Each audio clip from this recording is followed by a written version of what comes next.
Narrator. Hello, fantastic English learners, and welcome back to the English Learning Podcast's beginner series. I'm your narrator, and I'm so glad you're here with us today. Have you ever thought about the things we do to keep our homes clean and organized? These regular tasks are called chores.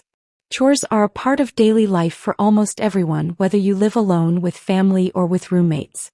Talking about chores is a very common and practical topic in conversations. It helps us describe our daily routines, discuss responsibilities, and even share how we keep our living spaces tidy. Knowing how to talk about chores in English will greatly improve your ability to describe your everyday life and communicate about household responsibilities. That's why today we're focusing on talking about chores in English. We'll explore simple words and phrases to talk about common household tasks, how often we do them, and who is responsible for them. Learning these phrases will give you a great boost in your ability to share your personal experiences in English.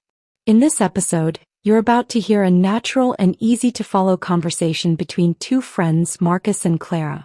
They will talk about their household chores, how they divide tasks, and what they like or dislike about doing them. They'll use simple English, making it easy for you to understand and start talking about chores yourself.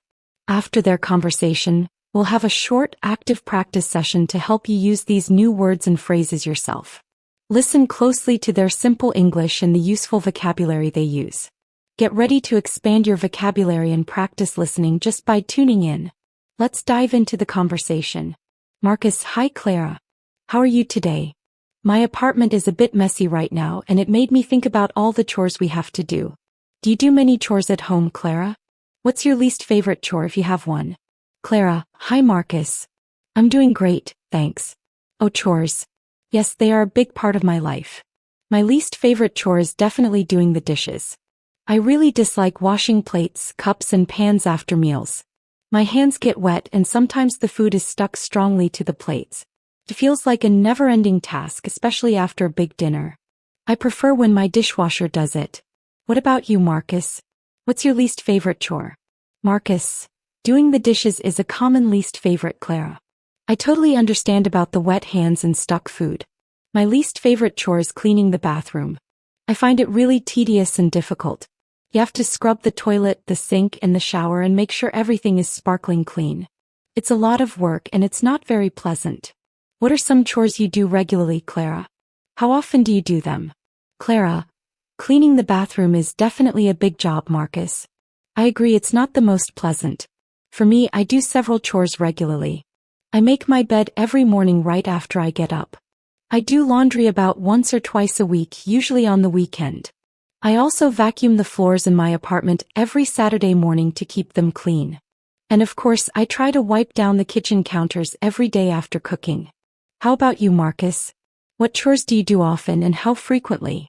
Marcus: Making the bed daily, doing laundry weekly, vacuuming on Saturdays, and wiping counters daily. Those are very consistent chores, Clara.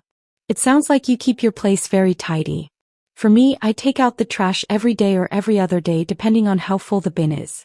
I also tidy up my living room every evening, putting things back in their place.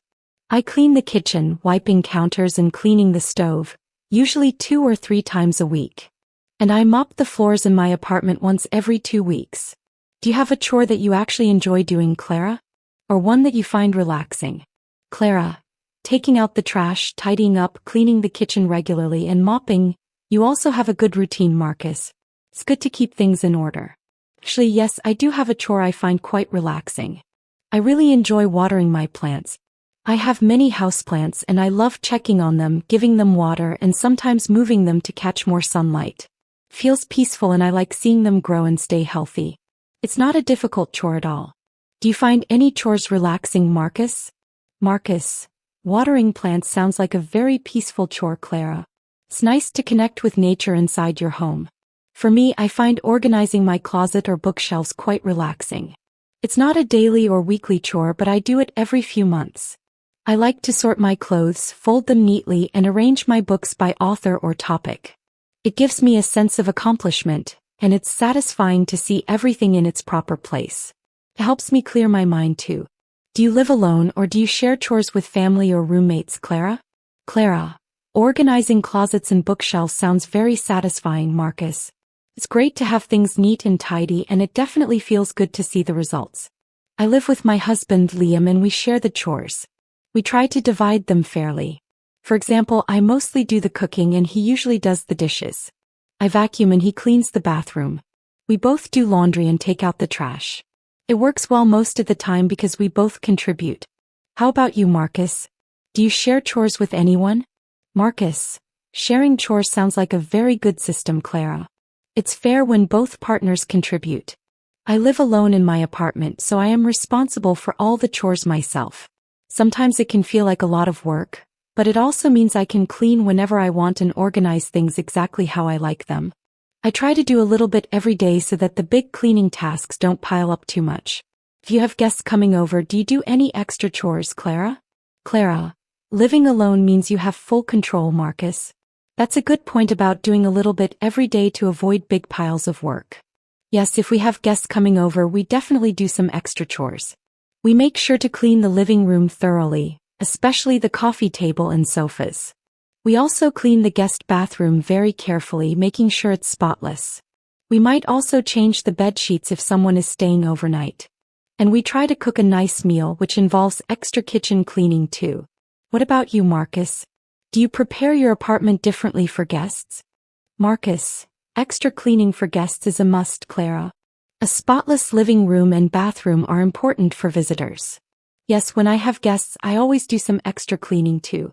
I usually vacuum and mop all the floors very carefully. I also make sure the kitchen is super clean, especially the stove and sink. I might even polish the furniture to make it shine. And I always light a nice smelling candle to make the apartment smell fresh and welcoming. I like my home to feel comfortable and inviting for my friends. Do you think it's important for everyone in a household to help with chores, Clara? Why or why not? Clara, vacuuming, mopping, deep cleaning the kitchen, polishing furniture, and lighting candles. You go all out for guests, Marcus. That's very thoughtful. And yes, I absolutely think it's important for everyone in a household to help with chores. For many reasons. First, it shares the workload. If only one person does everything, they will get very tired and stressed. Second, it teaches responsibility. Everyone needs to learn to take care of their shared living space. Third, it helps to keep the house clean and comfortable for everyone. If everyone helps, the house stays tidy more easily. And finally, it creates a sense of teamwork and respect among the people living together. So yes, very important. Do you agree that everyone should help with chores, Marcus? Marcus, I completely agree, Clara. Your reasons are spot on. Sharing the workload, teaching responsibility, keeping the house clean, and building teamwork and respect. These are all incredibly important benefits that come from everyone helping with chores. I think especially the idea of teaching responsibility is so powerful. It's a life skill that children need to learn and adults need to practice. It's not just about a clean house, it's about learning to contribute and care for a shared environment. This has been a great chat about chores. I've really enjoyed hearing about your cleaning routines. Clara, yes, it has been, Marcus. I've really enjoyed hearing about your system for keeping your apartment tidy and how you prepare for guests. It's always interesting to learn about how people manage their homes. Marcus, it definitely is, Clara. It helps us understand each other better. Well, it was really nice talking to you about chores. I should probably get going now. I need to start my laundry. Clara, of course, Marcus. I understand completely.